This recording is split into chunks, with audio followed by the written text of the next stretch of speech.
Nerd Reactor, roll out. What's up, Reactorites? John here, and it's time to talk about Fantastic Beasts and the Crimes of Grindelwald. And yeah, this one is a sequel to Fantastic Beasts and Where to Find Them. You have Eddie Redmayne. He's back as Newt Scamander, and you know, he's a wizard, zoologist, so he's out there. He's capturing these different types of beasts and, you know, taming them, protecting them, and all that. At the end of the first film, it's revealed that Graves, you know, played by Colin Farrell, is actually Grindelwald, and he's played by Johnny Depp. And so yeah, his ultimate plan is to make the wizards come out on top, so they rule over the no-mage, the muggles, the non-magical people.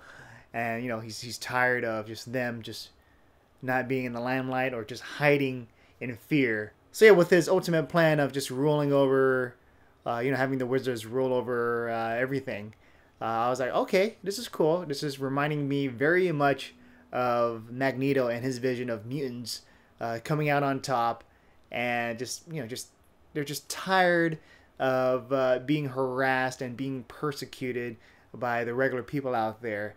And on the other side, people that, you know, the wizards that are trying to keep the peace, you have Albus Dumbledore, of course, and he is here in this movie played by Jude Law, and he wants Newt Scamander to, you know, help fight, be a part of the fight, and to help take down Grindelwald. Newt, he doesn't want to do that because he doesn't want to choose a side. He just wants to be neutral. He just wants to do his thing of just capturing the beast out there. Eddie Redmayne as Newt, I really enjoyed his character here, and I enjoyed his character in the first film, so it's just more of that here. And you know, whether or not you like his portrayal as Newt, so if you weren't a fan, you probably won't be a fan now, but if you're a fan of his quirkiness, his character being socially awkward, there's plenty more of that here. Even though him capturing the beast kind of takes a back seat compared to like the first film, you know, there still are, you know, a certain scene where he still does that, and he does his zany, his wacky techniques on capturing them, and that's always a delight to watch. But with this movie, it focuses more on Grindelwald and his plan. He's recruiting people, and he also has the ultimate plan of trying to convince Credence, played by Ezra Miller, to join his cause. And Ezra Miller's character, Credence, very powerful. So what's so important about him? And you do find out why he's important in this movie. And I'm not going to say more about that. So yeah, I want to talk about the two supporting characters I like very much is Queenie and Jacob. And Jacob is a no-mage, a regular guy, and Queenie, she can read minds, and she also has, you know, she's a wizard. And together, you know, just them being together, that's going to be very tough because in their society, that's not allowed.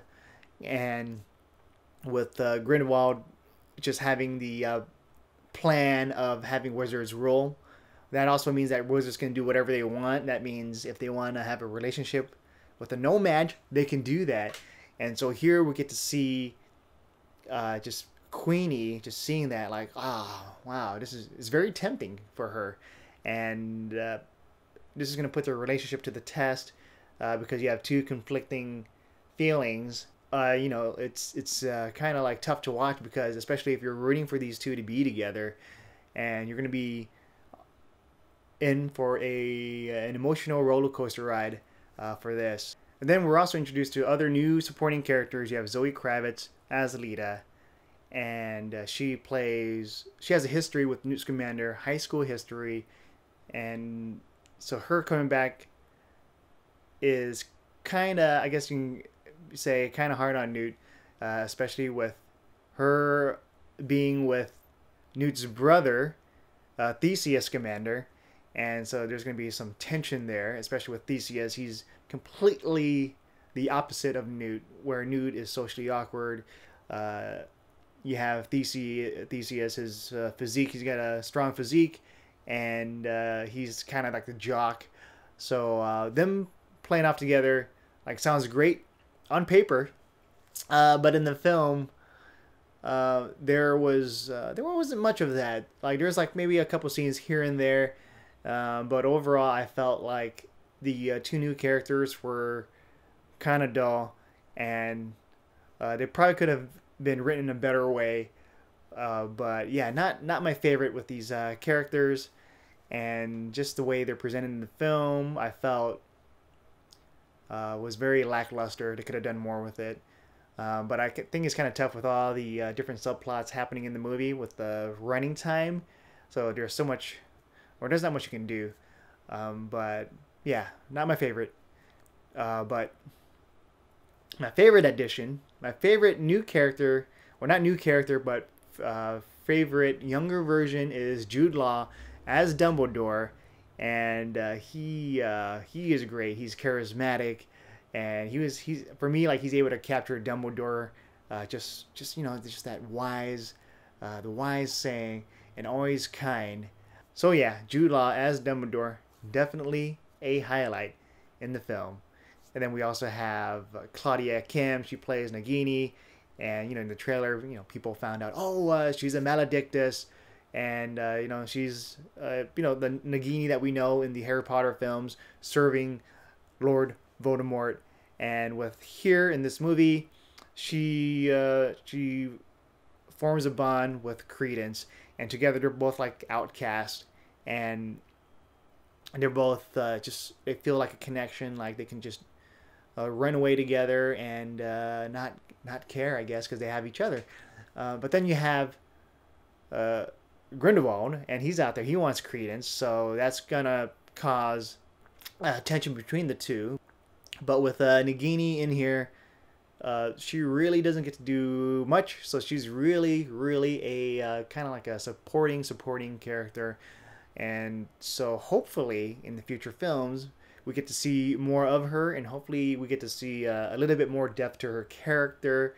All right, let's talk about Johnny Depp as Grindelwald. And I'm not a fan of the character. I wish that Colin Farrell returned and he was revealed as Grindelwald. So maybe, having a different hair color or something. But they already have this history that, Grindelwald's a bad guy, so that wouldn't work.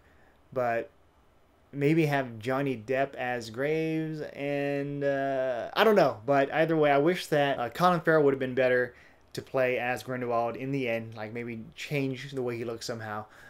Just because in the previous film, he's still working as the head of the security for the wizards in America, and he's still shown that he has different sides, and there's like more to him. But with Johnny Depp's character, I just felt like he was very flat, one-dimensional, and just for this film. So maybe in the future films we'll get to see another side to him and all of that. And I do want to talk about there is a moment where it is implied about the relationship between Dumbledore and Grindelwald. So the film does touch upon that, like, here, these two, they're together, and the line is like, it's like something like brothers, but then we're something like more than brothers. And so you're like, oh, okay.